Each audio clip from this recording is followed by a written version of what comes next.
Moody McAllister back with another video. We're going to be going into a little bit more detail about the Garret Foster shooting.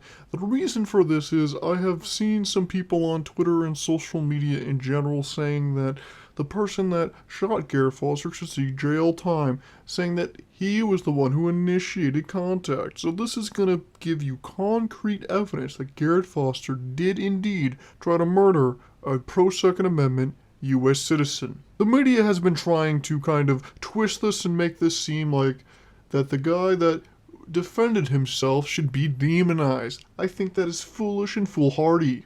Garret Foster is an Antifa piece of shit. Let's not forget that. We have a human being that is a fucking waste of life. There is nothing missing in my eyes. As soon as you try to raise a gun and raise the barrel and aim at somebody, you officially have become my enemy. You will be wasted without haste. I do not see the reason why there should be any issue about Garret Foster currently being 6 feet under. I understand a human life is always precious, but it does kind of enrage me that we're going to try to defend a scumbag that brought a fully loaded AK-47 to a peaceful protest. What did you think was going to happen? You could even tell in the interview beforehand that he was there just to cause some trouble. So, for those naysayers saying that this man was a good man, a goody two-shoes, somebody that was, you'd want to bring your sister to, want your sister to date him, I should say.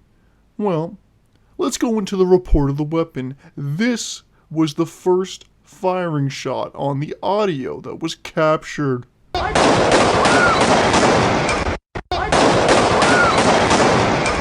As you can clearly hear, it is a very distinct type of boom, a little bit more acoustic to it. But don't take my word for it. I managed to get an AK-47 firing sound from a fellow YouTuber at Vickers Tactical. This is what an AK-47 sounds like in their video.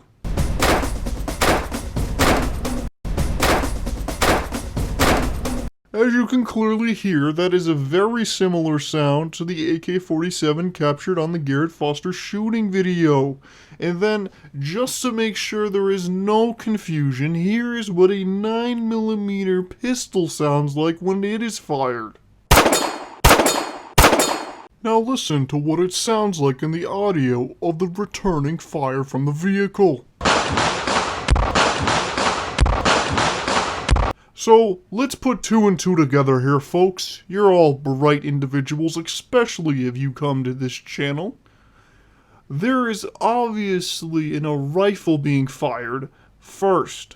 You have a man that goes in front of the vehicle at a traffic light with an AK-47 screaming, "Everybody stand back." Let's go back to the interview and see if we can see similarity in voices from the clip of the man screaming, "Everybody stand back," to him speaking in his normal voice. Everybody back up! Everybody back up!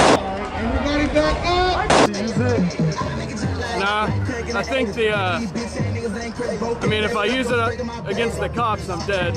And I think all the people that hate us and, want to say shit to us are too big of pussies to stop and actually do anything about it, so.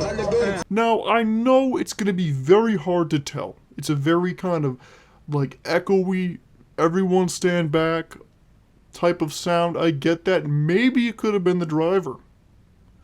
But, in my speculation, and I think I'm 100% correct on this, I believe that Garret Foster, that human piece of shit, is the one who went in front of the car, tried to act big and bad because the guy clearly wanted to go to where he wanted to go. It was a stoplight and you have these protesters just blocking the way. He was going to lick a few shots at this driver. And what I have to say to that is, he learned the hard way. That driver had obviously a lot of training with his weapon. You could tell it only took him about a couple seconds to get it from his holster and return fire. You could also tell just by the report of the AK-47 that Garret Foster wasn't necessarily experienced with that type of rifle. The pistol was very quick. Pop, pop, pop. And then 3 shots, center mass, takes down this human piece of shit. I am not going to have anyone on this video or these comment sections come here and try to change my mind and make me think that this guy wasn't also just the biggest waste of space on the planet. You make every American citizen look bad when you try to make it seem that us Second Amendment or us pro-Second Amendment people are just out there going willy-nilly shooting fucking cars at the drop of a hat. It's absolutely bamboozling to me. This man isn't a libertarian. This man isn't a conservative. He's just a confused little Antifa liberal that thought he could be big and bad. You could tell by the interview and by the tone in which he took that he was there not for a peaceful protest, but to cause trouble. And if you don't believe that, then you're a goddamn fool. For Mooney McAllister, signing out.